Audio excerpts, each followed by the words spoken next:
Hello, my name is Ruth and I did my project on scoliosis. So, what is scoliosis? First of all, the term scoliosis is broken up into two parts. Scolio meaning bent or crooked, and osis, which means condition, often abnormal, sometimes an increase. And basically, scoliosis is just a sideways curvature of the spine. The spine can curve in one or more than one direction. If it curves in one direction, it would be a C curvature, and if it curves in more than one direction, it would be an S curve scoliosis. So this is an example of a C curvature, and then this is an example of an S curvature of the spine. And it can be identifiable or labeled as levoscoliosis, levo meaning left. And so this would be if the curvature leans towards the left, and then if the curvature leans towards the right, it would be called dextroscoliosis.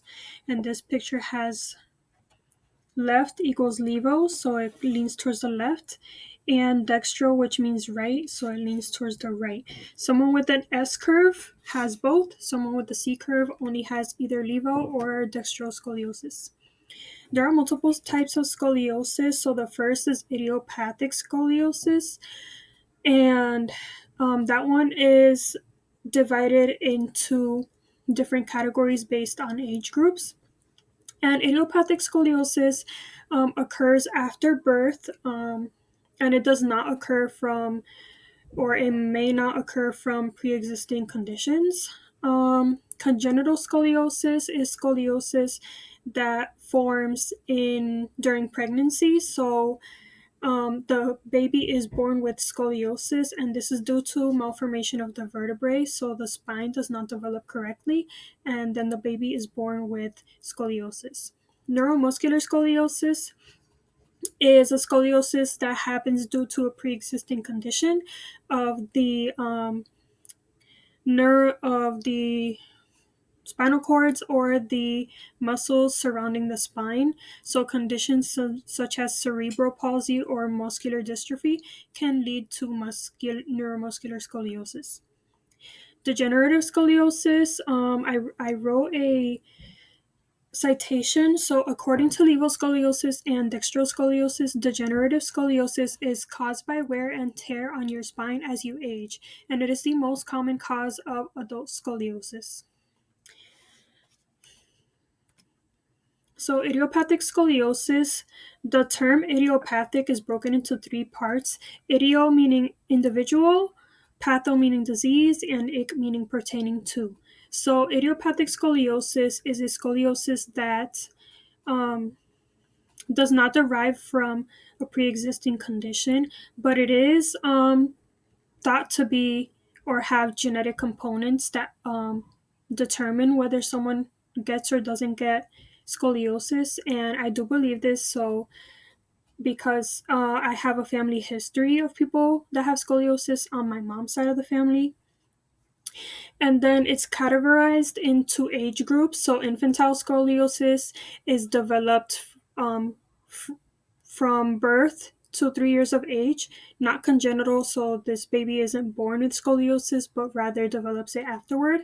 Juvenile scoliosis from ages 4 to 10, adolescent scoliosis from 11 to 18, and adult idiopathic de novo scoliosis is after 18 years of age. And I think I wrote this over here, but the term de novo, so over here, de novo, I got it from Merriam-Webster, and the term means anew or again. The most common type of idiopathic scoliosis is adolescent scoliosis, as most people are diagnosed between the ages of like 11 and 16. So, ways to determine scoliosis. There's the Adams forward bend test, which basically is you stand up straight and you reach down to touch your toes, and then it makes evident the presence of a rib cage prominence or like a ridge hump and a lumbar bulge. So basically, when someone bends over to touch their toes while they're standing up, maybe there's one of their scapulas might be taller than the other, and so this is caused by the curvature of the spine and the rib cage attached to the spine, and it affects the other bones in the back and the muscles. A scoliometer is a little tool. It looks kind of like a protractor and a level, and basically they do the Adams forward bend test and they put this little tool on your back, and it works like a level in a way where it determines the curvature of a spine, of the spinal curve. And the spinal radiograph, the term radiograph is divided into two parts: radio meaning radiant energy, and graph meaning an instrument used to record. And that's basically just a spinal radiograph is an x-ray of the spine. And the reason you say radiograph and not radiogram is the same as why you would say photograph instead of photogram. And then EOS imaging is unlike an X-ray, a traditional X-ray, and EOS imaging produces X-ray using lower doses of radiation. So this is perfect for pediatric patients. And an EOS imaging can produce biplanar images, basically meaning that with one scan you can get multiple point of views of the spine or whatever it is that you're scanning. So you could get like a frontal view of the spine, you could get a sagittal view of the spine. And then the Cobb's angle is another way to determine the degree of the curve of scoliosis. And it looks something like this. It uses geometry to determine the degree of the curvature, and it's categorized in different ways. So a degree of less than 10 is determined to be that you have no scoliosis. Between 10 and 24 is determined as mild scoliosis. Between 25 and 39 is moderate scoliosis. And then severe scoliosis is determined if your degree is 40 degrees or more. So signs and symptoms. There's not very much symptoms of scoliosis unless your scoliosis is severe, where it puts pressure on the rib cage, which would put pressure on the lungs or the heart or organs. Then you would have symptoms and you would have separate conditions due to the scoliosis, but mostly it's visual. So we have skeletal asymmetries, which basically means someone with scoliosis would be standing straight and their shoulders might be uneven, so one of their shoulders might look taller than the other, and the same thing with the waist and the same thing with the pelvis. And then you might be able to easily tell the presence of a rib cage prominence. And then we have spinal stenosis, which is caused by compression of the nerves of the spine, and this can cause sciatica, which is pain or numbness in the leg caused by the compression or a pinched nerve that runs down the leg. Then we have lordosis, which is a term derived from the word lordos, which means curving forward. So somebody with lordosis has a curvature in the lumbar region that is forward, and it's abnormal. Someone without scoliosis and a straight spine has a natural curvature that kind of goes inward, but in lordosis it's exaggerated. And then we have kyphosis, which comes from the word kyphos, which means humpback. So someone with kyphosis would have in the thoracic region of the spine a hump. So more than usually someone with no scoliosis would not have really a hump, and someone with scoliosis might also not really have a hump if their scoliosis doesn't affect much of the thoracic region. But if it does affect the thoracic region more, then it might be there might be a back hump present. And then this is just a picture I did of the skeletal asymmetry, so the uneven shoulders, and then it could present itself in the waist and in the pelvis as well. So non-invasive treatments, we have the Scroth method, which is basically physical therapy, stretches, breathing exercises, and it's used to help lessen the progression of a curve, but it does not treat or cure scoliosis. And this is mostly for pediatric patients. Anyone can do it really, but this is used to treat patients whose spines are still growing to help lessen the progression of the curve. And you meet with a physical therapist and they would make a plan for you using the Scroth method. Then we have orthoses or braces, which for the same reason they're used to stop the progression of or to slow down the progression of a curve. We have this Boston brace, which covers the thoracic and sacral region. So I did another drawing here.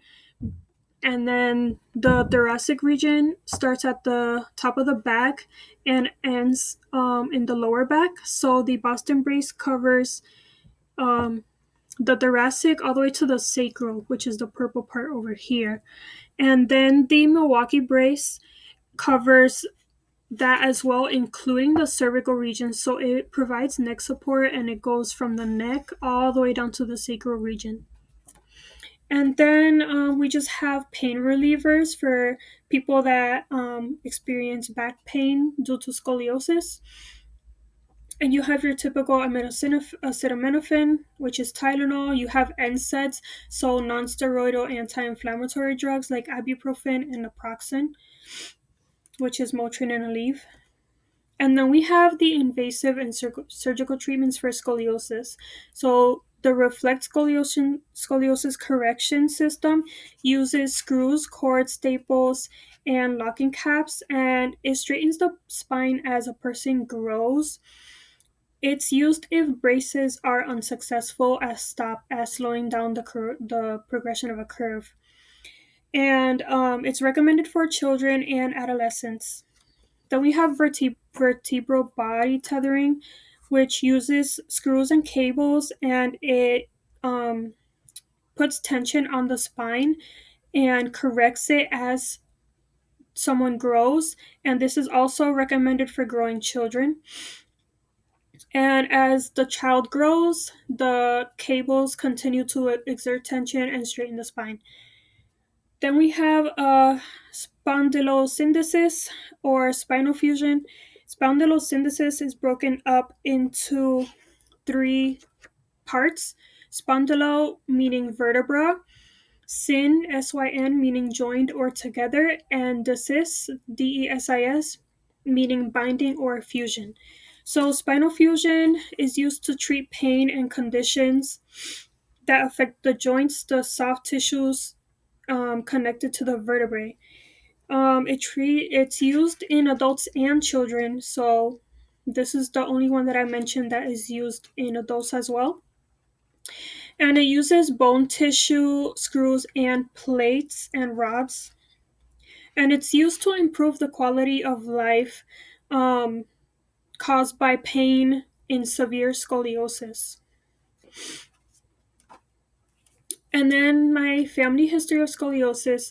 So I drew another little picture here. So we have my grandma, my mom, my aunts, and myself over here. So the people in my family that were diagnosed with scoliosis were my mom, my aunts, myself, and then my grandma's brother's son, so Roberto. And then my grandma's brother's daughter had spinal surgery, but my mother is unsure if it's for scoliosis or not, but she did have spinal surgery. And then my aunt has an S-curve scoliosis curve, just like myself, and hers is more severe in the lumbar region. Mine is more prominent or severe in the middle back to thoracic region. And my mom does not have an S curve. She has a C curve scoliosis in the thoracic region, and she does have a little bit of kyphosis. My mom and my aunt were diagnosed in Puerto Rico back in the 80s, and at the time there wasn't much, or at least where they lived, They were just diagnosed and then they weren't really given physiotherapy, or my mom does not remember me being monitored for it. Um, my mom was diagnosed at the age of 14, and my aunt was diagnosed around the age of 12 to 13. Um, I was diagnosed at the age of 14. I had the Adams bend test done in school, in middle school, and that's how they kind of determined that there might be the presence of scoliosis for me. And then I was referred to Shriners Hospital for Children in Springfield by my doctor, my pediatrician at the time. And they did x-rays and they monitored me every 6 months from the age of 14 to 19. I did have EOS imaging done the last time that I went. The Shriners Hospital for Children had gotten a EOS imaging machine, and that was pretty cool. I did have physiotherapy exercises done on myself. However, on my mother and my aunt, they do not remember having been recommended physiotherapy when they were diagnosed when they were children. And the reason I chose scoliosis is because my mom um, is someone that has scoliosis on her back. She does have kyphosis, and her scoliosis is a little bit more advanced than mine. It's idiopathic. She does not have degenerative scoliosis, thankfully, but I do worry for her sometimes. I worry for her back, her muscles, her strength. I worry for her to not fall and to not get injured, especially in the back. These are things that have affected me and that I've thought about in the past. And my mom is not someone to really do a lot of exercise. So I do worry about maybe the strength of her muscles. And I do encourage her sometimes to maybe think about exercising or stretching and strengthening her back muscles. But she's just not someone that naturally likes to work out. So I do just try my best to help her out whenever I can, supporting her, helping her carry groceries and stuff like that, so she doesn't put a lot of stress on her back. Um, we do try and make sure that we have good posture. I say that as I'm hunched over, but um, and that is really the effect that scoliosis has made in my life. I personally have scoliosis, so I understand my mom's frustration sometimes and her pain. Maybe not to the extent that she has pain, but I have had back aches, back cramps before, and it's not fun. And so this is why I chose to do my project on scoliosis. I hope you guys learned something. I hope this was helpful. And um, we got to the end of the presentation. Thank you so much.